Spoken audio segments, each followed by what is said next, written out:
Hoy vino mi amigo Javier Milei. ¿Cómo anda? ¿Qué tal? ¿Cómo estás, Te veo Luis? pertrechado de cosas. Sí, tengo unos cuantos libros. No, pero en serio, yo te decía hace un rato, contemos que solemos escribirnos nosotros con Javier y ayer me decías, voy a tu programa para contarte cómo pasamos de ser el país más próspero, con más posibilidad de prosperidad, ¿a dónde pasamos? Argentina pasó en poco más de un siglo de ser el país más rico del mundo a ser el furgón de cola de América Latina. Argentina, en 1895, la fuente Sangus Madison, Argentina alcanzó el PBI per cápita más alto del mundo. Entró en el siglo XX cabeza a cabeza con los Estados Unidos. Después, a partir de 1916, Argentina empieza a hacer giros ideológicos, abraza cada vez sustanciales dosis de socialismo, y ahí es cuando Argentina empieza a perder crecimiento respecto al mundo, entra a la pandemia 70, es decir, que en cerca de 120 años perdimos 70 puestos, por decirlo de alguna manera. A un año de la pandemia estamos 120, o sea, perdimos 50 más. en un año. Es decir, para tener un orden de magnitudes. Cuando vos mirás el PBI per cápita de Argentina, aún con la recuperación que espera el gobierno a partir del rebote, que podría ser una expansión del PBI entre el 6 y el 7%, eso implicaría estar 18% en términos per cápita de lo que estábamos en el 2011. Pero esto no es todo. Cuando vos tomás los datos de PBI per cápita para América Latina, Argentina está de la mitad de la tabla para abajo. Y si vos corregís utilizando el tipo de cambio paralelo, que es al que podés comprar, Argentina está en el furgón de cola. Es decir, la decadencia de Argentina es monstruosa. Mira, hay un libro muy lindo de Gerardo de la Paulera y Alan Taylor que se llama Tensando el ancla. Y lo menciono, digo, al margen de lo maravilloso del libro, arranca con un extracto de Carlos Fernández Díaz Alejandro, un economista cubano que estudió en Estados Unidos, pero enamoradísimo de Argentina y se la pasaba en Argentina. Y ya, digamos, en los 70 describía la decadencia argentina. Si llega a ver esto, se levanta de la tumba y se suicida. Ahora, Javier, digamos, ¿seguimos en el mismo rumbo para pasar de número 1 a 70 y a 120? O sea, ¿estamos conduciéndonos en el mismo rumbo? Sí, yo creo que estamos cada vez peor. Es decir, la lógica es que además, en gran parte de la sociedad quiere salir de esta situación que nos está matando con más veneno. Entonces, o sea, bueno, si vas a ingerir dosis crecientes de veneno, digo, vamos a terminar peor. Digamos, ¿qué significa? Es simpático, ¿no? Inflación del 29% votada en el presupuesto y llevamos acumulada 18, si la memoria no me falla. 13. 13. Digamos, ¿qué significa que persistamos? El ministro Guzmán, el equipo del ministro Guzmán dice, bueno, tendemos a eso. No, es falso que tendamos a eso. A ver, si yo tomo los últimos 12 meses, la inflación acumulada es cerca de 43%, 42,6%. Año a año, o sea... Los últimos 12 meses. Sí. Si yo miro los últimos 4 meses y los anualizo, estoy viajando al 60 anual.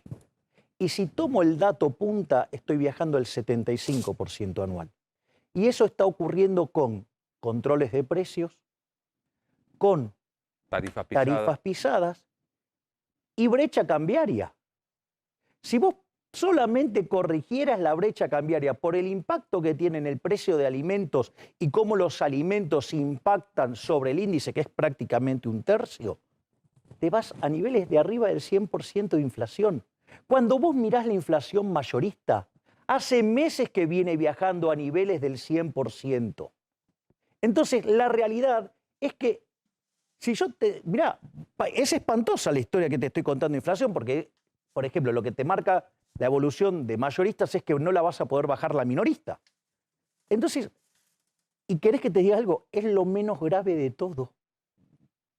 Si miro el desequilibrio monetario, es peor. Si miro el desequilibrio fiscal, es peor. Si miro el desequilibrio externo, es peor. Si miro el desequilibrio en términos de cantidades, o sea, lo que hablamos del PBI, es peor. Si miro en términos de el mercado de trabajo, es peor. El salario real es el mismo que el del 2004. Si miro la cantidad de pobres es peor y además con los niveles de tensión social que tengo. En el país de los alimentos tengo 5 millones de argentinos que se cagan de hambre. Ahora, digo, el gobierno dice, todo esto que nos está pasando, la inflación, el 50% de pobres, 1 de cada 2 chicos menores de 16 años en situación de pobreza, tiene que ver con la pandemia, le pasó a todo el mundo. No, es falso porque esos números argentinos ya venían siendo malos antes de la pandemia.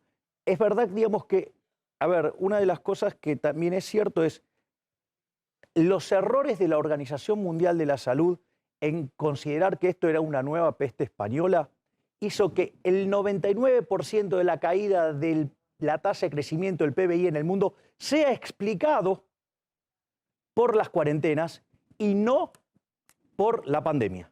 Es decir, gran parte, digamos, es el error en cómo se diagnosticó el problema. Eso se puede ver con mucha claridad en un trabajo que hizo Barro, Ursúa y Wen, que hizo ¿qué le pasaría al mundo si se parece a la peste española? Bueno, ahora como vos le pifiaste 100-1, 200-1, según cómo lo mires, bueno, o sea, le pifiaste, digamos, la caída del PBI entre un 99 y un 99,5% tiene que ver con los modelos de cuarentena. Entonces, la realidad es que, ahora, es cierto que el mundo erró también, pero a ver, el mundo en promedio cayó 3,5, ponele. Argentina 10, o sea, el triple. Ahora, hablemos de valores que son de todos los días de la economía de quien nos está viendo y nuestra mismo, que siempre sorprenden. ¿Por qué el dólar está planchado? Me da risa, ¿no? Porque si uno hace comparaciones con la devaluación, digo, ¿por qué está quieto desde hace unos meses? Bueno, hay un par de cuestiones muy interesantes por qué el dólar está planchado. Una es, voy a explicar una cosa que es un poquito técnica, pero que vale la pena. A ver. ¿Cómo se determina el precio del paralelo? El precio del paralelo es el contado con liqui. ¿Vos qué es el contado con liqui? Comparas bonos acá en pesos y los vendés en Nueva York en dólares. Y te quedan los dólares en Nueva York. Es la forma que vos tenés para llevarte dólares, o sea, para salir de los pesos. Entonces, ¿qué es lo que pasa? Cuando vos comprás esos títulos acá, el precio de ese bono en pesos sube. Y cuando vos lo estás vendiendo en Estados Unidos, el precio de ese bono cae. Entonces, el tipo de cambio de referencia de qué sale, de tomar el precio del bono en pesos dividido el precio del bono en dólares. Entonces, cuando vos te asustás y salís a comprar bonos, a hacer contado con liqui, sube mucho el precio en pesos, cae mucho el precio en dólares y eso es lo que te hace subir el tipo de cambio. ¿Qué es lo que hizo el gobierno? Está usando la plata de todos nosotros de las jubilaciones para vender bonos en pesos. O sea, está reventando bonos para frizarte el tipo de cambio. Punto 1. Punto 2. Desde el mes de diciembre, la mejora en la recaudación, sumado a cómo el gobierno está, por ejemplo, pisando a los jubilados, eso lo que está haciendo es que en los últimos meses no tuvo que emitir para financiar al fisco. Consecuentemente, también le quitó presión al dólar. Ahora, entonces, ¿qué está arreglado los problemas de Argentina? No, Luis, no. A ver, para que te des una idea, las grandes crisis de Argentina, Rodrigazo en 1975, volamos por los aires con un déficit fiscal de 14 puntos del PBI. La tablita cambiaria del 82... Machinea. No, el 82 es... el 82 Coso. Martínez Dios y después, ¿cómo era que se llama? Lorenzo Sigo cuando dijo, el que apuesta al dólar pierde. ¿Cómo? Claro. 11% de déficit en términos del PBI. Alfonsín, el hiper del 89, 9%. El final de la convertibilidad, 7%. El año pasado terminamos con 8,8% de déficit. De déficit. Es decir, y desde el Instituto Patria quieren hacer 2 puntos más de déficit. O sea, no aguanta. O sea, en la cuestión fiscal no te aguanta. No te aguanta la cuestión monetaria. Yo tengo una base monetaria, ¿sí? Y tengo escondida dentro del Banco Central, entre LELIQs y PASES, una base monetaria y media. Es decir, que en un lapso de 7 a 28 días vos podrías multiplicar por 2,5 veces la base monetaria. Es más, si vos llegás a tener un déficit como el del año pasado y lo volvés a financiar con emisión monetaria, podés multiplicar la base monetaria por 3,5 veces. Y no solo eso, si a eso le sumás que el año pasado vos, por ejemplo, recibías dinero, Pero ¿en qué podías gastar? En alimentos. Sí, lo que Podías estaba gastar. abierto, claro. Claro, podías gastar. Alguna cosa de e-commerce, Claro, pero las cosas de limpieza de la casa, ¿Sí? ¿sí? Y podías gastar, digamos, los servicios que estaban pisados y los alimentos, o sea, con retenciones y brecha. Entonces, ¿qué era lo que pasaba? Vos se te generó, te sobraba plata. Ahora, esa plata, querías comprar dólares y no podías porque tenés los controles. Entonces, eso genera un problema que en la economía se llama sobrante monetario. Esa relación de M1 en términos del PBI, que en términos nocionales, o sea, el número normal debería ser 4% del PBI, es 12%.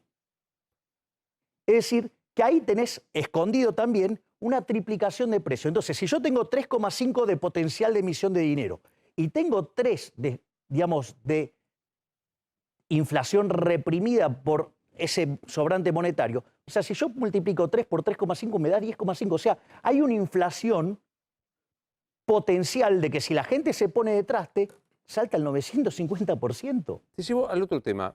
Hoy hay una tenida, una pulseada dentro del gobierno para ver qué se hace con el precio de la carne y con la carne que se exporta, que es un clásico, ya hemos visto hasta el hartazgo. Te cierro el grifo de las exportaciones para creer que vos abasteces el mercado interno y bajás el precio y vos sabés que después lo que pasa es desabastecer. ¿Por qué se insiste en esto? Te cuento un chiste muy bueno que lo cuenta De Pablo en sus libros, es genial. Dice que se lo hace porque en un momento el peso de la carne dentro del índice era muy grande. Entonces querían hacer el índice de precios sin carne. Hermoso. O sea, bien de En la Argentina. Argentina. Claro, obvio. Entonces, De Pablo, con esa brillantez que lo caracteriza al profe, dice, suponga que usted es el ministro de Economía, entonces lo llama el presidente y dice, quiero que baje el precio de la carne. Y el ministro dice, ¿usted está seguro? Sí. ¿Puedo hacer lo que sea? Sí. Entonces, bueno, vamos a hacer un decreto. El decreto dice que a partir de las 12 de la noche, el que tiene 1 kilo de carne en la carnicería va a ser degollado en la plaza. ¿Qué pasa? Te tiran la carne, el precio de la carne baja. Ahora, ¿cuál es el problema? Que al otro día no hay carne después. Bueno, ese es el problema que aparece, es el del desabastecimiento. Lamentablemente, nosotros ya entramos en una etapa peor que precámbrica. Justamente por uno de los motivos por los cuales te traje este libro. Los controles de precios no funcionan nunca. Hay evidencia desde el 2800 a.C. que los controles de precios no funcionaron nunca. Nunca funcionaron. Y siempre generaron desabastecimiento. Punto 1. Punto 2. Como si todo eso fuera poco, cuando tomás la historia de Argentina de la segunda mitad del siglo XX en adelante, en el único momento que no hubo inflación fue en la convertibilidad. No habían controles de precios. Y no solo eso, pero ahora, digamos, la arrogancia, digamos, de Paula Español y de Matías Culfas ya, digamos, llega al paroxismo. Porque, ¿cuál es el argumento de Hayek en La Fatola de la Arrogancia? Los demás lo hacen mal porque son tontos. Es decir, es el imbécil de Kichilov diciendo la Unión Soviética se cayó porque no tenía el Excel cuando tenía los mejores matemáticos del mundo junto a los Estados Unidos. O sea, como que no pudieran invertir una matriz insumo-producto. Por favor. Pero al margen de ese problema, acá, digamos, entonces, le dan una vuelta de tuerca adicional donde además ahora quieren controlar las cantidades. Es como que yo venga y te diga, mira, Luis, ¿sabés qué? Vos ahora tu salario va a ser tanto. Ponele, la mitad del que debería ser, o peor, la mitad del que estás cobrando. Y como si fuera poco, ahora te voy a obligar a trabajar 16 horas por día. ¿Cómo crees que va a terminar eso? Y mal. Mal. La otra vez te lo pregunté, pero después me enredé con otras repreguntas, lo que hacía no te lo dejé terminar. ¿Por qué hoy es imposible, o si es posible, a qué costo instalar una convertibilidad que fue la que generó 10 años de habernos olvidado de inflación? La convertibilidad es un sistema de tipo de cambio fijo extra rígido, del cual es muy difícil salir. La verdad que la herramienta era buena, pero ya se quemó. Es decir, si vos suponete que, no sé, hicieras todos los ajustes pertinentes, vos ya también sabés que te engañaron, te hicieron especificación asimétrica. Esa herramienta, que estaba buena porque como vos no podías reformar el sistema financiero, en ese momento, por decirlo de alguna manera, no estaba el convencimiento, Entonces, ¿qué te permitía? Tener algún margen de maniobra si vos tenías un shock externo, podías hacer algún tipo de manejo de política monetaria y aún estando dentro del esquema del tipo de cambio fijo, que era la convertibilidad. Que dicho sea de paso, la convertibilidad no era solo la convertibilidad, fue un conjunto de reformas también, que eso era el plan verdadero. La realidad es que la herramienta la quemaste, la quemaste. Es decir, nadie te la va a creer ahora. Yo lo que creo es que la única forma de salir de esto es verdaderamente diciendo, bueno, mire, el Banco Central es una máquina de estafar a la gente, ha empobrecido a la gente. Pensá que cada vez que tenés una inflación del 20%, perdés un 0,58 de crecimiento. Eso corrigió la historia argentina. Argentina tendría que tener un PIB per cápita como el de Estados Unidos. No solo eso, sino que además le pega entre 25 y 30 veces más fuerte a los más vulnerables. O sea, es una locura. Entonces, saquémonos de encima el Banco Central porque es un mecanismo de estafa. Ahora, ¿sabés qué es lo que pasa? Que el Banco Central nos roba a todos los argentinos año a año 5 puntos del PBI con un impuesto no legislado, que es el impuesto inflacionario. Entonces, la realidad es que ahora hay que, digamos, la gente tiene que ir y enfrentarlos cara a cara a los políticos para que le explique por qué. ¿Qué derecho tenés a robarme 5 puntos del PBI año a año? Porque ni siquiera pasa por el Congreso. ¿Me comprendés? Sí. Sí, Nacho, querías preguntarle. Sí, Javier, me sumo a esto que planteas respecto a la gente diciéndole a los políticos, vos vas a ser candidato ahora, probablemente, ¿no? Desmentir. Yo soy candidato, sí. ¿Sos a diputado? Sí, candidato a diputado, sí. ¿Por la ciudad? Por la Ciudad Autónoma de Buenos Aires. Candidato a diputado nacional por la Ciudad Autónoma de Buenos Aires. Te eligen, diputado. Supongamos que te eligen. ¿Cómo te imaginas en el Congreso dialogando, entre comillas o no, con 256 o los que sean? Porque ahí me imagino vas a tener en algún punto que ceder en algún punto y en otro para negociar algún proyecto que quieras impulsar. Bueno, lo primero que sí puedo hacer es mostrar que no soy como los demás. Jamás voy a votar una suba de impuestos. Jamás voy a votar algo que implique un avance sobre la propiedad privada. Jamás voy a avanzar sobre las libertades individuales. Con lo cual, digamos, o sea, tanto. Ese es tu límite. No. Eso es un envase. ¿Sí? O sea, y eso, digamos, no es menor, porque tanto el oficialismo como la supuesta oposición, ahí, digamos, son absolutamente socios. Es decir, la ley de góndolas, con la cual, digamos, hoy la señora Paula Español se disfraza de general romano de Diocleciano y sale a romper en supermercados, por ejemplo, o a empresas, si vos querés. Digo, la ley de góndolas la mandó el gobierno de Cambiemos, lo mandó Lilita Carrió a instancia de Prat-Gay. O, por ejemplo, la ley de alquileres la mandó, digamos, Cambiemos. La ley de teletrabajo es de Cambiemos. Es más, Cambiemos subió los impuestos, o sea, el impuesto a la renta financiera. Digamos, es más, vos sabés que cuando hablan de los controles de precios, que nunca funcionaron, ahí los funcionarios de Cambiemos te dicen, no, el problema es que lo aplican mal. O sea, con Cambiemos no hay posibilidad de acuerdo político entre ustedes, los liberales, y Cambiemos. Bueno, es que Cambiemos, desde nuestra perspectiva, es una expresión socialdemócrata, o sea, es socialista. O sea, socialista cool, pero es socialismo. Entonces, es más, de hecho, dentro de Cambiemos está la Unión Cívica Radical, que es la Internacional Socialista. O sea, yo no me puedo sentar a hablar con la Unión Cívica Radical. No me puedo sentar a hablar con socialistas.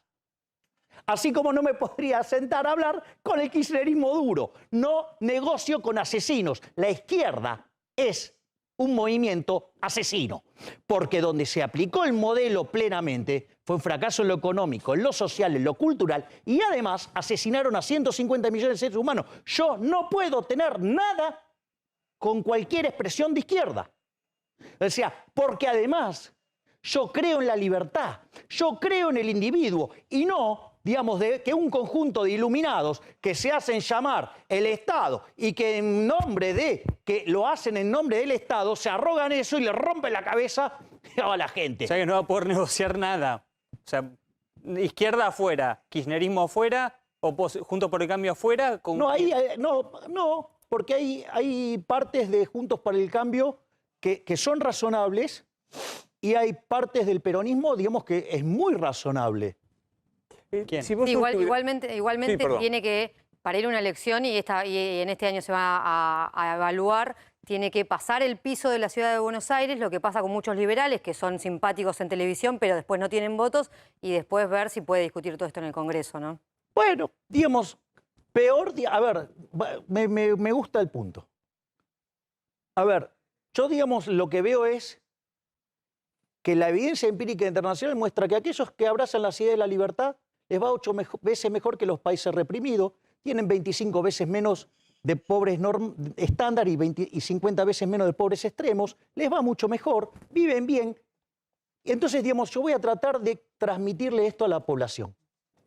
Ahora, puede ser que yo no sea la persona indicada, puede ser que no sea el momento indicado, digo, puede pasar cualquier cosa. Y si no soy elegido, me vuelvo a mi casa y se terminó. Sí, Digo, sí. tampoco es tan grave. Voy a hacer porque tenés un laburo privado del que has vivido toda la vida. Y tenés, Claro, bueno, de tenés una- hecho, vos sabés, digo, yo lo dije públicamente, yo voy a renunciar a la dieta. Mm. Y eso es muy interesante, porque yo no voy a vivir del fruto del trabajo de los argentinos. Ah, Yo voy a claro. seguir viviendo de la mía. Voy a hacer una pequeña pausa porque digo, quiero dar, imagínate ya como legislador, como te planteaba Nacho, ¿qué pasaría con las restricciones que estamos viviendo en el día de hoy? Tema escuelas, tema circulación, nocturnidad. Dame un segundo, pausa. Pero, ¿qué pensás de las últimas medidas que tomó el gobierno? Me parece que la realidad es que el gobierno no lo hace como debiera hacerlo. ¿Sí? Vos sabés que vos antes habías hecho un punto que me pareció muy interesante. ¿Cómo se discutiría esto si yo estuviera en la Cámara? Vos sabés que hay una anécdota muy interesante de Alan Greenspan en sus memorias y que viene muy al caso. Él estaba trabajando para Nixon, era el jefe de asesores de Nixon y había que discutir la reforma previsional. Y una de las cosas que hace Greenspan, se junta con los jefes de las bancadas de diputados y de senadores, tanto de los demócratas como de los republicanos, se sienta y les dice, ustedes pueden pensar lo que quieran, pero no pueden tener sus propios datos. Fíjate lo que discutíamos recién, Larreta va con sus datos, Alberto va con sus datos, no puede ser eso. O sea, vos tenés que, este tema es un tema muy grave, es muy delicado y no podés dar lugar a la chicana política y lo tenés que analizar con rigurosidad. Eso, digamos, es lo que debería ser y no se discute con rigurosidad. Esto es un concurso de chicanas y así no funciona. Entonces después las cosas salen mal y entonces todos empiezan a ver a quién le echa la culpa. Eso es por un lado. Y por otro lado, falta rigurosidad técnica. Lo que hay que comprender acá es la lógica de la epidemia. La lógica de la epidemia tiene dos líneas. Una es la responsabilidad individual. Todo lo que tiene que ver con distancia social, digamos el uso de barbijo, digamos, Alcohol, lo que sea. la higiene, Sí. los protocolos. Y después está, si vos tenés estado del bienestar que se ocupa de la salud, testeos y vacunación masiva. Obvio, testeo, aislamiento y testeo. Me ¿Y gustó por verte qué no como lo siempre. hacen? Un placer verte, El placer ha sido mío y muchas gracias. por favor. Señor